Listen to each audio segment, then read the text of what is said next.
Good day everyone, I am Shahana Rimdiamandagadas and today I will be discussing about the neurodevelopmental disorders. What is neurodevelopmental disorders? So the neurodevelopmental disorders are a group of conditions with onset in the developmental period.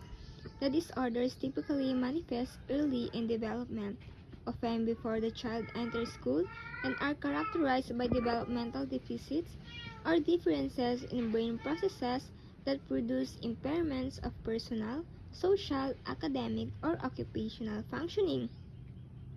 For some neurodevelopmental disorders, the clinical presentation includes behaviors that are more frequent or intense when compared with those of normal children of the same developmental age and gender, as well as deficits and delays in achieving expected milestones. So, the neurodevelopmental disorders are like having a glitch in the software of a child's brain while it's still being installed during the developmental years. So, these disorders are about how a child's brain develops differently, and that difference makes it harder to do certain things in life. So, for example, you're comparing a child with a neurodevelopmental disorder to other kids. So, you might notice two main things, which is the more frequent or intense behaviors and deficits and delays in achieving expected milestone. So for some kids with brain development differences, you might see them doing things more than other kids, or you might see them not doing things that other kids their age are already doing. Intellectual developmental disorder. Intellectual developmental disorder is characterized by deficits in general mental abilities such as reasoning, problem solving, planning, abstract thinking, judgment, academic learning, and learning from experience. The deficits result in impairments of adaptive functioning such that the individual fails to meet standards of personal independence and social responsibility in one or more aspects of daily life, including communication, social participation, academic or occupational functioning, and personal independence at home or in community settings. So the intellectual developmental disorder, or IDD, means someone has trouble with thinking skills and has trouble using those thinking skills in everyday life. It makes it harder for them to learn, solve problems, take care of themselves, and get along with others. So the deficits in general mental abilities, this means the person has trouble with things that require thinking and reasoning. IDD is not just about having a low IQ score, it's about how those thinking difficulties affect a person's ability to function in real-world situations. People with IDD can still learn and grow with the right support. So now let's proceed to severity levels for intellectual developmental disorders. So here we have 4 severity levels: the mild, moderate, severe, and profound. So first, mild. So we have 3 domains here: the conceptual domain, social domain, and practical domain. So in conceptual domain, we have difficulty with abstract thinking, planning, and problem solving. Acquire academic skills up to approximately the 6th grade level. Require support when learning new complex tasks. So these points suggest someone who has some basic skills but struggles with more advanced thinking, learning, and problem solving. So they can learn and function well with support but will need assistance with more challenging tasks. In social domain, generally have adequate social judgment and communication skills. May have difficulty understanding social cues and managing complex social situations. So dito naman, magaling naman sila makipag-usap and they can understand basic social rules, but they might miss the subtle hints that other people pick up on. So dito, mahihirapan din sila sa mga sitwasyon na komplikado o kailangan ng maraming diskarte sa pagkiki-socialize. Practical domain can usually care for their personal needs and live independently with some support, may require assistance with complex household tasks, finances, and transportation. So they can mostly take care of themselves and live on their own, but they will likely need some help with things that are more complicated or require more advanced skills, like managing their money, doing complicated chores, or getting around town. So next, the moderate. Conceptual domain have significant limitation in academic skills, often achieving skills up to the second grade level, require ongoing support with learning new information. So dito naman, they struggle a lot with schoolwork and they will always need extra help to learn new things no matter what it is. So, baka nga hanggang level ng grade 2 lang yung kaya nilang matutunan. So, kahit pa ganun, kailangan pa rin nila ng big support. In social domain, have limited social judgment and communication skills, may have difficulty understanding social rules and expectations. Relationships tend to be with family and familiar individuals. So, in social domain naman ng moderate, they have trouble understanding how to act in social situations and communicating effectively. They are more comfortable with family and people they know well because it's harder for them to make new friends or understand the rules of social interaction. In practical domain, can learn basic self-care skills like dressing or bathing, but may need supervision. Can perform simple household tasks under supervision. So sa practical domain naman, they can learn to take care of themselves and simple chores, but they need someone to watch over them to make sure they do it right and stay safe.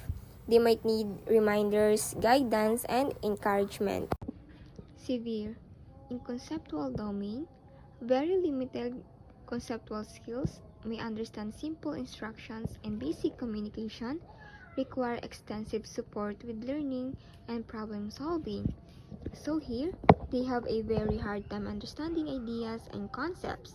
They can understand simple directions and use a few words to communicate, but they need a lot of help to learn new things and solve problems. Learning is a very slow and challenging process for them.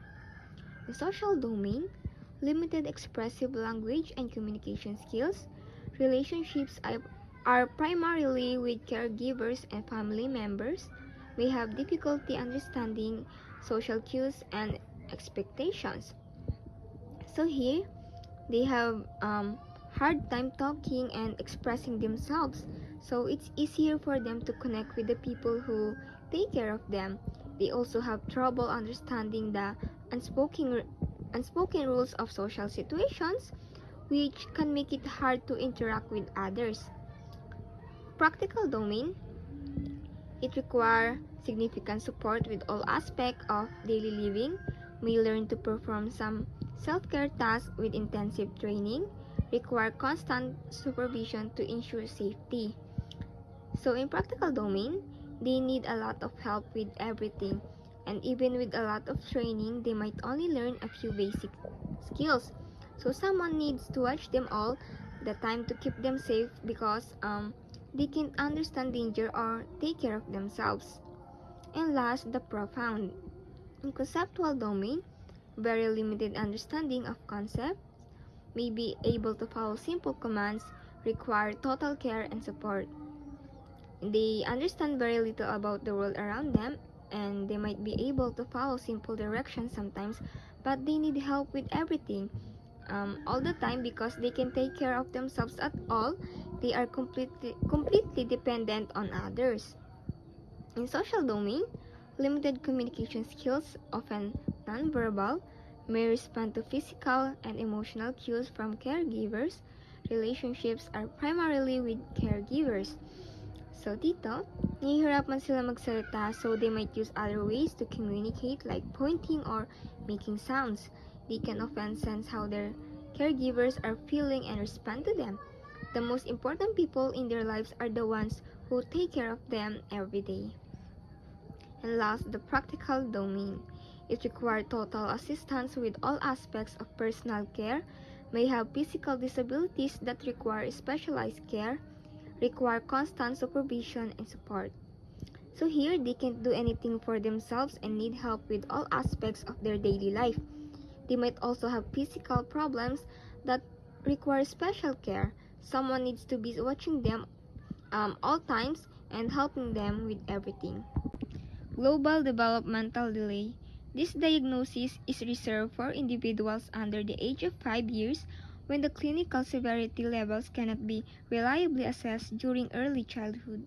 This category is diagnosed when an individual fails to meet expected developmental milestones in several areas of intellectual functioning and applies to individuals who are unable to undergo systematic assessment of intellectual functioning, including children who are too young to participate in standardized testing. So this category requires reassessment after a period of time. So this special diagnosis is for very young kids under the age of 5 when it's clear they are not developing as expected intellectually. But doctors can get a good handle on how severe the issue is. Why? Because the child is too young to do regular IQ tests or other assessment reliably. So basically, it's a wait-and-see diagnosis. The child needs to be reevaluated later when they are old enough for proper testing. Unspecified intellectual developmental disorder.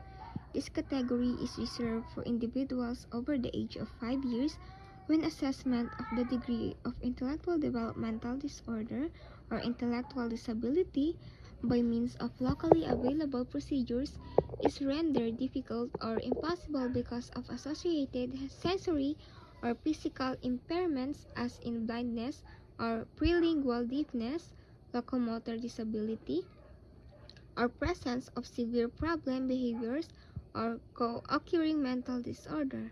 This category should only be used in exceptional circumstances and requires reassessment after a period of time. So, this special category is for people older than 5 when it's hard or impossible to figure out how severe their intellectual disability because they have other problems like blindness, deafness, physical disabilities that limit movement, severe behavior problems, and another mental disorder. So basically, these other problems make it too difficult to accurately assess their intellectual ability using standard tests. This category is only used in rare cases and they need to be reevaluated later if possible. Communication disorders. Disorders of communication include deficits in language, speech, and communication.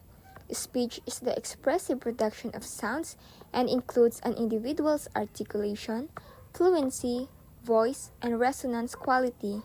Language includes the form, function, and use of a conventional system of symbols like spoken words, sign language, written words, pictures, in a rule-governed manner for communication.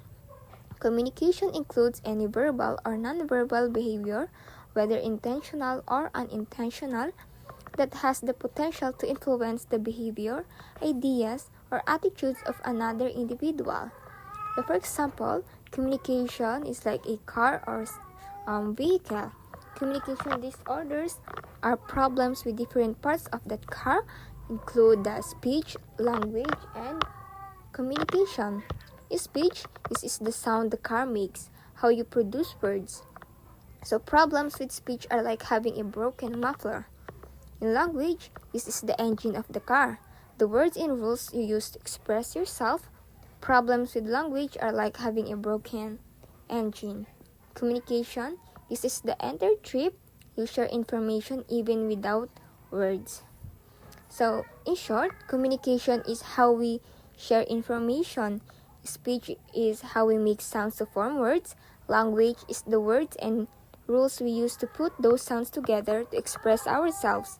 Communication problems can involve any of these areas: trouble making sounds, trouble using words, or trouble sharing information in general. Diagnostic category in communication disorders. You have the language disorder. speech sound disorder, childhood onset fluency disorder, stuttering, social communication disorder, and unspecified communication disorder. Language disorder, persistent difficulties in the acquisition and use of language across modalities like spoken, written, sign language, or other due to deficits in comprehension or production that include the following: reduced vocabulary, limited sentence structure, impairments in discourse. So this language disorder describes someone who has ongoing problems understanding and using language. They don't know as many words, they have trouble forming sentences, and they struggle to use language in conversations or to tell stories. These problems exist whether they are listening, reading, writing, or singing. Speech and sound disorder. Persistent difficulty with speech sound production that interferes with speech intelligibility or prevents verbal communication of messages. For example, gusto mong kumanta. So, kinuha mo yung gitara mo, pero pagkakuha mo, sira pala yung gitara. So, hindi ka makakakanta and makakatugtog.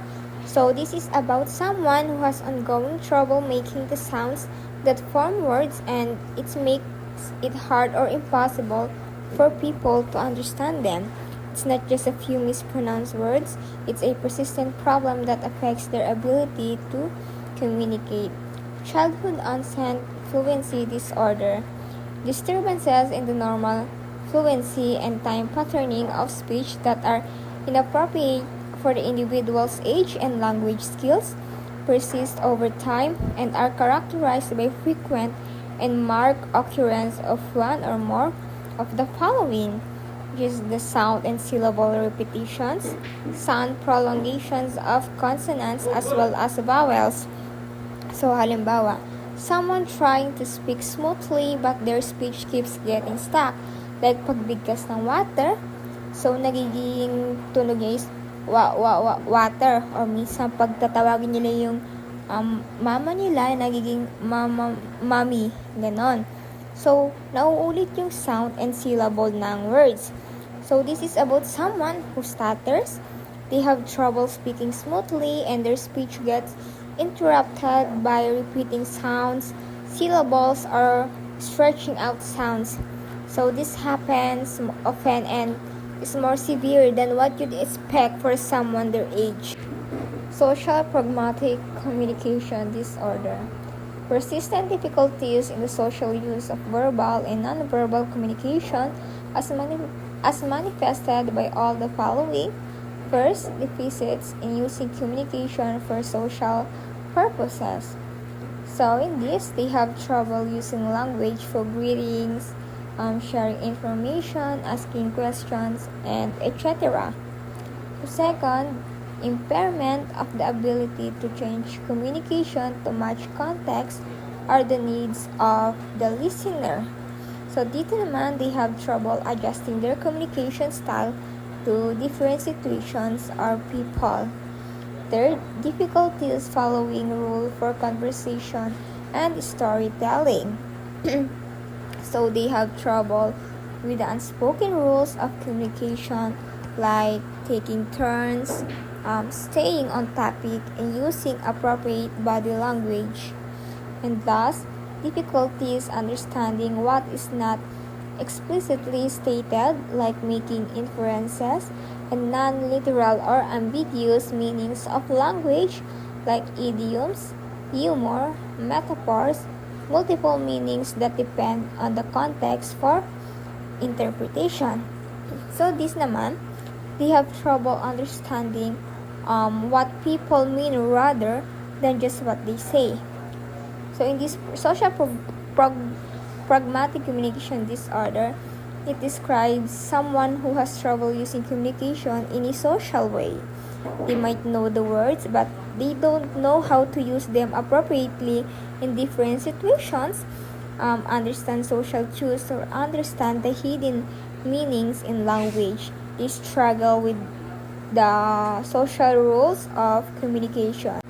And last, the unspecified communication disorder. The unspecified communication disorder category is used in situations in which the clinician chooses not to specify the reason that the criteria are not met for communication disorder or for a specific neurodevelopmental disorder, and includes presentations in which there is insufficient information to make a more specific diagnosis. So this diagnosis is when someone clearly has a communication problems, but the doctor can pinpoint exactly what kind of problem it is. So it could be because their symptoms don't match any specific diagnosis, or it could be because the doctor doesn't have enough information to make a more precise diagnosis. It's basically a placeholder diagnosis until more information becomes available. So that's all about my part. And thank you for listening. Sana may natutunan kayo. And sorry dahil sa boses ko may ubo. Yun lang. Thank you!